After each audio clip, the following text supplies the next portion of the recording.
안녕하세요. 여러분의 보약이 되는 시간 수요 스페셜 건강 한의사 왕성호입니다. 오늘도 한의학에 대한 풍성한 정보와 1:1 전화 상담이 준비되어 있으니까요. 방송을 보시다와 나와 내 가족의 건강과 질환에 대한 궁금증 해소하고 싶으신 분들은 02-2000-4959로 지금 바로 연락 주시기 바랍니다. 그럼 오늘 이야기 나눠볼 주제 먼저 화면으로 만나보시죠. 출산 후 온몸에 바람이 든 것처럼 시리고 이곳저곳 옮겨 다니는 관절통 때문에 고통스러운 어머님들. 도대체 출산이 여성의 몸에 어떤 영향을 미치는 걸까요? 산후풍 예방을 위한 똑똑한 산후조리 방법. 그리고 평생을 괴롭히던 산후풍에서 벗어날 수 있는 한방 치료법을 알아봅니다.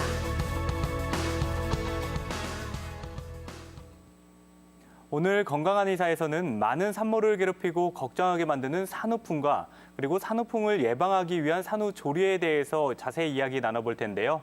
오늘 도움 말씀 주실 원장님 먼저 화면으로 만나보시죠.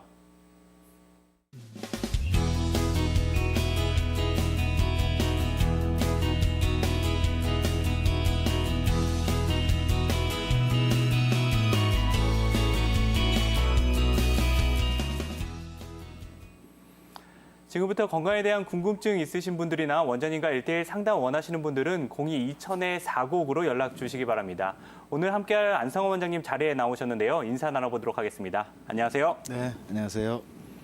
원장님, 출산 후 산후 관리를 제대로 하지 못한 경우 시간이 한참 흘러 이렇게 몸 이곳저곳에 통증을 느끼시는 분들이 있으신데요. 이런 증상을 산후풍이라고 하잖아요. 산후풍의 정확한 정의와 증상부터 이야기를 해볼까요? 네, 산후풍은 글자 그대로 산후라는 단어와 바람풍자가 결합돼서 산후풍이라고 표현을 하죠. 주로 이제 출산 후에 잘못된 산후조리로 인해서 바람이 들어서 발생하는 여러 가지 증상들을 산후풍이라고 볼 수가 있고요. 또 넓은 의미에서 보면 출산 후에 발생하는 다양한 증상들을 우리가 통칭해서 산후풍이라고도 표현하기도 합니다. 산후풍의 증상을 살펴보면요. 사실 산후풍은 다른 질환들과는 다른 아주 특징적인 증상들이 많이 있기 때문에 감별 진단을 하는 데 있어서 그렇게 어렵진 않은데요. 예를 들면은 어떤 출산 후부터 특정 부위가 시리다. 예를 들면 얼굴이 시리다 또는 머리가 시리다 아니면 무릎이 시리다 라고 표현하는 경우들이 있고요. 또는 전신이 다 시리다라고 표현하는 그런 증상들이 있습니다. 두 번째로는요, 출산 후부터 발생하는 증상 중에 하나로 관절이 아프다 또는 관절의 움직임이 제한이 된다 또 통증이 발생한다 이런 산후관절 통증을 산후풍이라고 볼 수가 있고 또 세 번째로는 자율신경의 기능의 실조가 발생해서 몸이 춥고 시린데도 불구하고 땀이 자꾸 나고 또 땀이 나면 오히려 더 춥거나 시려워지고 또 기력이 빠지는 이런 그 산후풍성 땀 과다 증상도 있습니다. 또 네 번째로 보면 감각장애인데요. 산후풍으로 인해서 내원하시는 환자분들을 보면요. 몸이 시리다, 뼛속이 애린다, 또는 뭐 따갑다, 화끈거린다, 화닥거린다 등 여러 가지 그런 감각들, 이상 감각들을 또 느끼고 호소하는 경우들이 있습니다.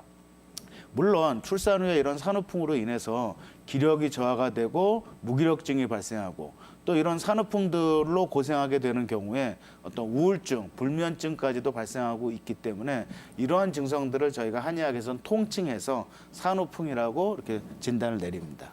그렇다면 한의학에서는 이 산후풍의 원인을 어떻게 보고 있나요? 네, 산후풍의 그 가장 특징적인 원인은 출산한 산모가 사실은 평상시하고 다르게 기력이나 면역력이 상당히 저하되어 있는 상태죠. 그런 상태에서 찬바람을 맞았을 때 외부에서 어떤 그 나쁜 사기라는 것은 한의학에서 그 질병을 일으키는 안 좋은 기운이라고도 의미를 할 수가 있는데요. 이런 그 나쁜 사기가 침입했을 때 발생하는 것을 산후풍의 특징적인 원인으로 생각을 하고 있습니다. 과거에 예전에 그 의학인문이라는 문헌을 살펴보면 세 가지로 산후풍에 대한 원인, 두 가지로 구분을 하는데요. 첫 번째는 어열입니다. 우리 시청자분들도 어열이라는 단어는 상당히 많이 들어보셨을 것 같은데요. 출산 후에 또는 출산 과정 중에 발생하는 비생리적인 혈액에 의해서 산후풍이 발생한다라고 표현되어 있고요. 두 번째는 풍입니다. 그죠? 찬바람 또는 찬 기운, 찬 거를 섭취하거나 또는 찬물로 몸을 씻었을 때 이런 바람에 의해서 발생하는 것을 두 가지 원인을 예전부터 이 산후풍의 원인으로 볼 수가 있고요. 현대적인 서적들을 한번 살펴보면 한방 부인과학에서는 세 가지로 산후풍의 원인을 구분하고 있습니다. 첫 번째는 이제 혈체인데요. 어혈로 인해서 혈액순환이 잘 안 돼서 산후풍이 발생한다라고 보고 있는 거고요. 두 번째로는 혈허입니다. 특히 자연분만 과정이나 또는 제왕절개 과정에서 하혈을 많이 하게 돼서 산모들이 몸에 혈액이 부족하기 때문에 산후풍이 발생한다라고 보는 관점이 있고요. 또 세 번째로는 이제 혈풍입니다.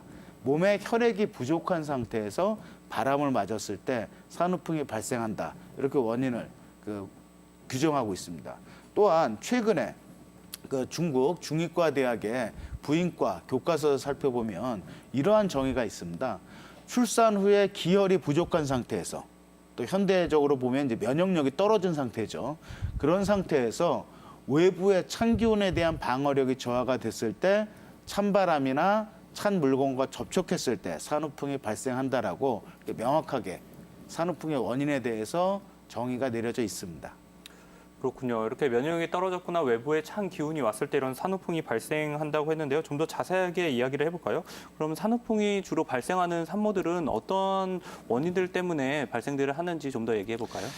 네, 쉽게 표현하면 산후풍이 발생하는 거와 또 감기에 우리가 걸리는 거하고 비슷하다고 볼 수 있습니다. 그 무슨 얘기냐 하면 20대 체력이 좋은 우리 젊은 친구들이나 군인들은 한겨울에 얼음을 깨고 들어가서 냉수 마찰이나 냉수욕을 해도 감기에 걸리지 않습니다. 하지만 면역력이나 기력이 저하되신 어르신분들은 오늘 같은 날씨에도 목욕을 하고 선풍기 바람이나 찬바람을 맞으면 감기에 걸리시는 경우들이 있죠. 감기는 면역력이 떨어졌을 때 한의학적으로 보면 피부 아래로 찬바람이 들어온 것을 우리가 감기라고 표현하고요. 산후풍은 산모들한테서 찬 기운이 뼛속까지 우리 인체의 깊숙한 곳까지 침입했을 때 산후풍이라고 이제 진단을 내리는데요. 제가 임상에서 산후풍 환자들을 진료해 오면서 이렇게 느꼈던 점은 평상시에 체력이 약하셨던 분들 또는 평상시에 손발이 차고 몸이 냉하신 분들이 있습니다. 저희가 한의학적으로는 이제 주로 소음인 체질이라고 하는데요. 이런 소음인 체질 분들이 산후풍에 잘 걸리고요.